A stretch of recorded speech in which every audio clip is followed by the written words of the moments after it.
Hey there, it's another week, another recipe, and today we are trying out an 1898 recipe for stuffed eggs, otherwise known as fried deviled eggs. Come with me and let's see if they are any good.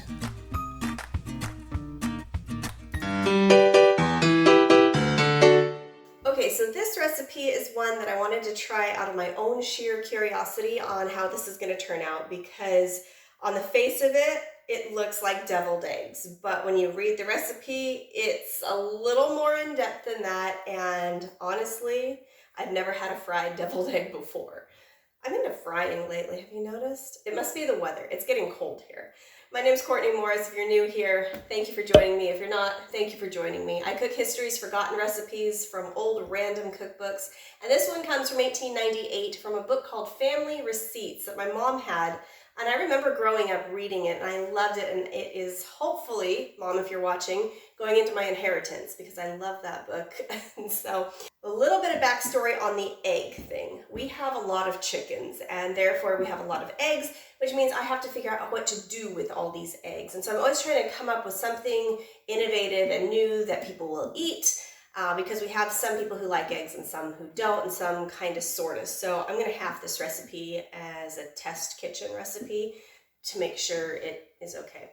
This one is called stuffed eggs, but the kicker is you stuff it and then you bread it and then you fry it, and hopefully it's good. So we shall see.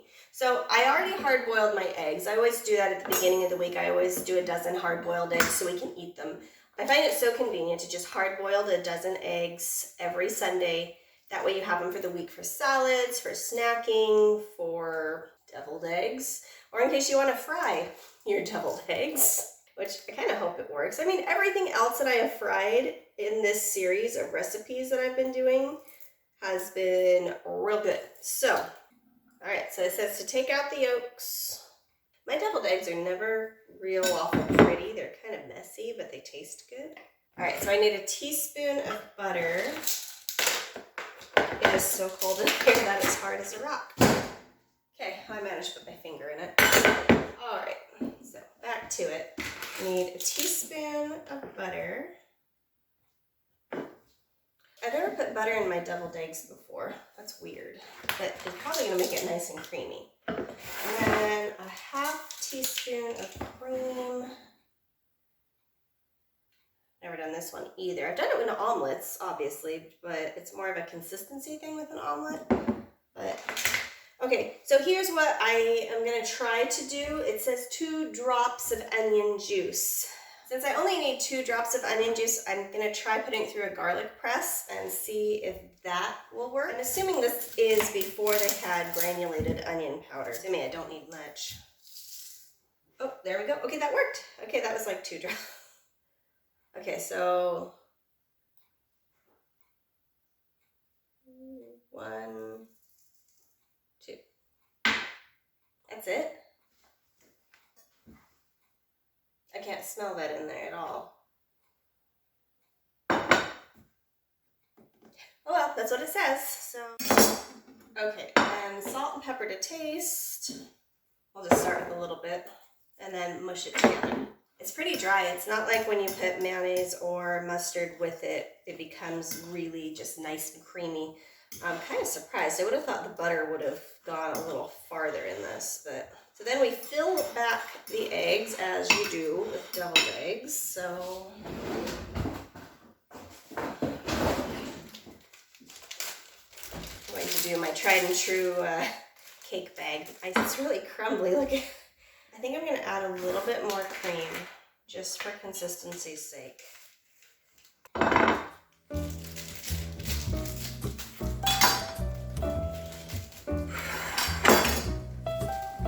Okay, well, okay, it's just a very thick paste, but it's working.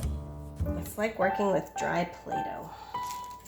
And I'm sure old-time cooks who knew their stuff probably would have made adjustments as they saw fit or to their preference. Like for instance, if I was the chef or the cook downstairs in a big house in 1898 and I was making these, I probably would have made this a little more easier to spread as I'm running out. Because I'm technically supposed to have some left over to mix with a beaten egg. And so now we're supposed to put them back together. I'm gonna try and match them up the best I can. I think that looks... I've never eaten a deviled egg like this before either. All right, well, there those are in all their glory. I was not intending on doing another frying recipe, but apparently that was a big thing back then, and I just keep gravitating towards them. So I am going to put some lard in a pan. It said to fry the eggs in a boiling lard, so I opted for more of a sauce pot. It didn't give me any measurements, so I'm assuming it has to have enough to be boiling and immersed, kind of like a deep fat fryer.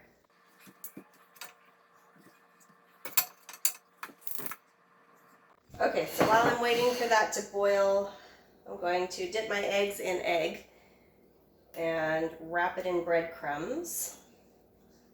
It's funny, last week's video was breadcrumbs fried in breadcrumbs, and now this week's video is eggs fried in eggs. I think I'm going on a theme here. I'm kind of glad I'm only doing 3 of these instead of the whole 6. So far so good on all the recipes though, except for that one. That was terrible. But, I mean, I haven't been disappointed too much yet, so I kind of have high hopes for this. Okay, so it is hot enough.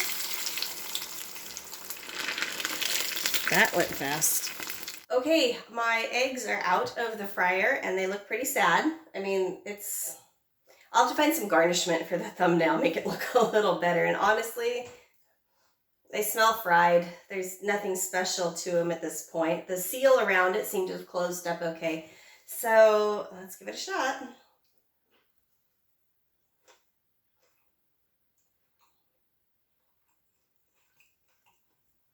It's a fried hard-boiled egg. There is no flavor whatsoever to this, which doesn't surprise me because of the lack of flavorings we used in the middle of it. I can't taste the onion juice. I probably should use a little more salt, but I mean, it's just a hot, fried, crunchy boiled egg. They're not terrible. They really aren't. And I know in that period of time, they were trying to come up with new and inventive ways of presenting food because it was all about looks back then, especially the higher up in the class system you went. So anything that you could do that would be amazing or something that nobody had done before that would be, or I don't know, maybe you had extra eggs and just needed something to pizzazz them up in the wintertime.